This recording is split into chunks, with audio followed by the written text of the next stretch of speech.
अस्सलाम वालेकुम 10th class पाक स्टडीज़ का आज हमारा फर्स्ट चैप्टर ही है। इसमें हम आज पढ़ेंगे आइनी इस्लाहात के आइन के रिलेटेड जो आपका मुल्क का कानून है उसके रिलेटेड जो है वो जुल्फ़िकार अली भुट्टो ने क्या क्या इस्लाहात की थी।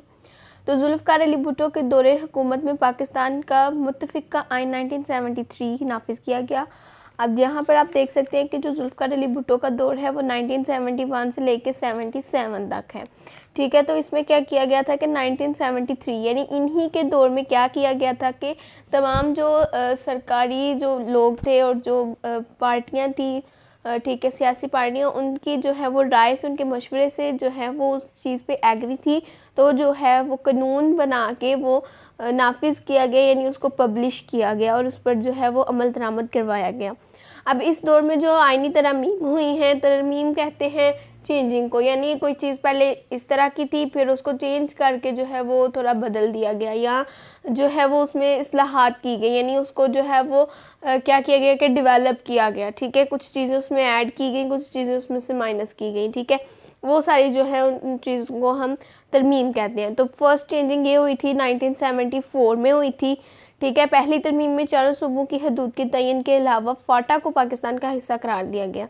अब फाटा जो है ये भी पाकिस्तान का एक इलाका है, इसमें बहुत सारे जो हैं वो शहर आते हैं। ठीक है, और 4 सूबे जो हैं पंजाब, सिंध, बलूचिस्तान और जो सरहदी सूबा है जिसे हम खैबर पख्तूनख्वा भी कहते हैं।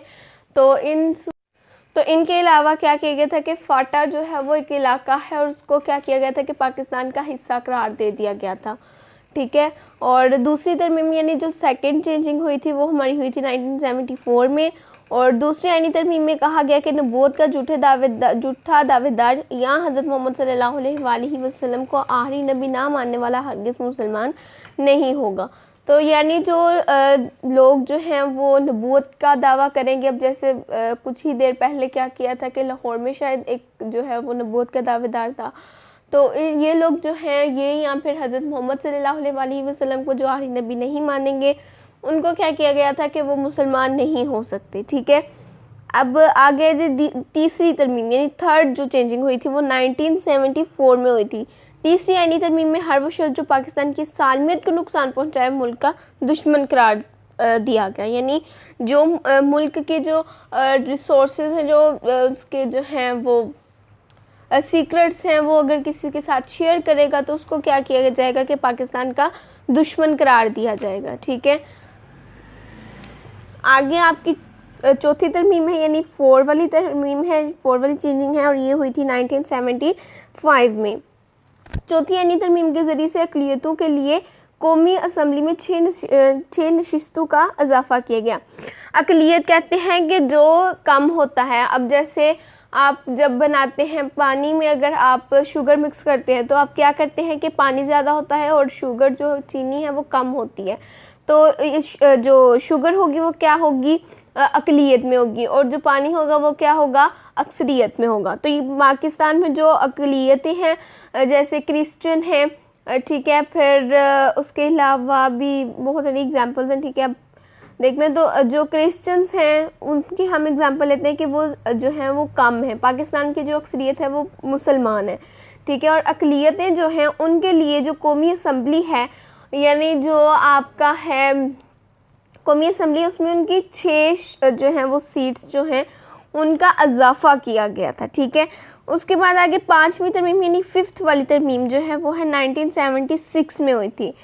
5वीं तरमीम में 5वीं आइनी तरमीम में कहा गया कि रुकन ने कौमी असम्बली, रुकन कहते हैं कि जो अब जैसे स्कूल में टीचर्स पढ़ाते हैं तो टीचर्स क्या है, स्कूल के रुकन है। ठीक है, यानी जो उधर काम कर रहे होते हैं, या आम इंतखाबात में हिस्सा लेने वाला, या जो आपके वोट्स होते हैं उनमें जो हिस्सा लेने वाला बैक वक्त सूबे का गवर्नर नहीं हो सकता। यानी अगर वो जो इंसान है वो कौमी असम्बली का रुकन है, कौमी असम्बली में काम कर रहा है, या जो इंतखाबात है उसमें अगर वो हिस्सा ले रहा है तो वो जो है वो सूबे का गवर्नर नहीं बन सकता। ठीक है, अब जैसे आम इंतखाबात कहते हैं जो आपके जो है वो ज़िले के इंतखाबात होते हैं, जैसे ज़िले के नहीं, आप एरिया के कह लो। ठीक है, तो उसमें जो है वो क्या होगा कि वो सूबे का गवर्नर नहीं बन सकता। छठी तरमीम यानी 6 वाली जो तरमीम थी, 6 वाली चेंजिंग थी, वो 1976 में की गई।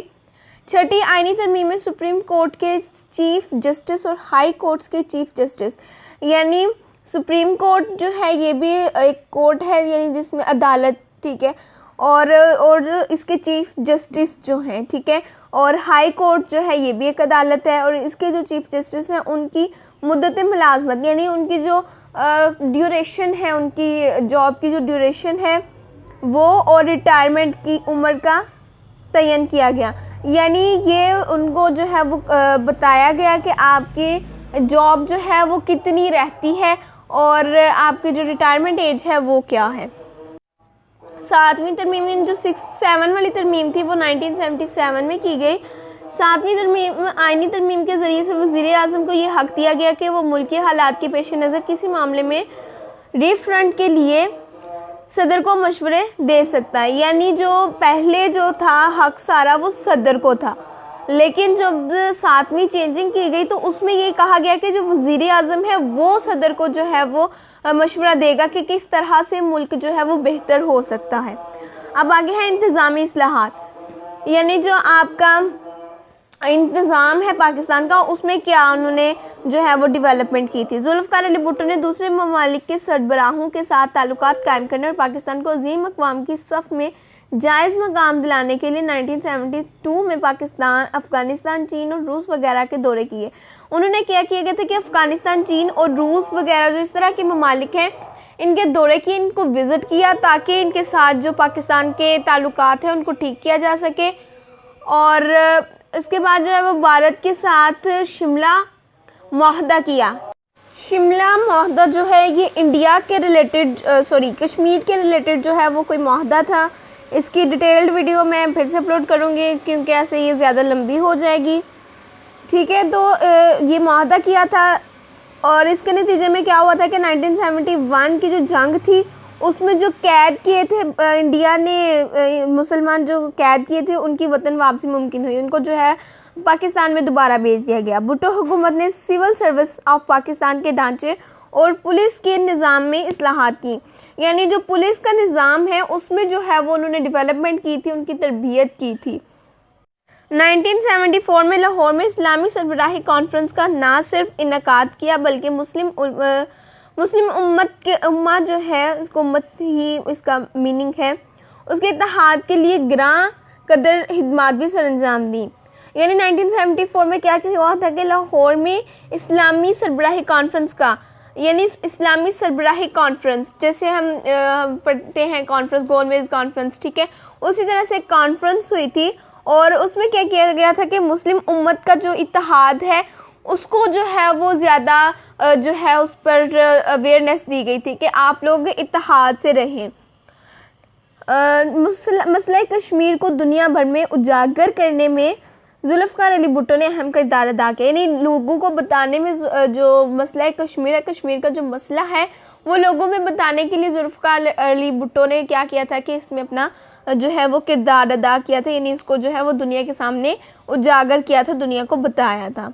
पाकिस्तानी अवाम को शनाख्त देने के लिए कौमी शनाख्ती कार्ड बनाने का आगाज़ किया गया, यानी जो आपके ID कार्ड्स होते हैं वो किस दौर में बनाए गए थे, जुल्फ़िकार अली भुट्टो के दौर हुकूमत में, ताकि हमारी जो है वो शनाख्त हो सके कि हम एक पाकिस्तानी हैं। अब हमारा जो जुल्फ़िकार अली भुट्टो का दौर है ये ख़त्म हो चुका है। अब नेक्स्ट हम जनरल ज़िया उल हक़ का दौर पढ़ेंगे।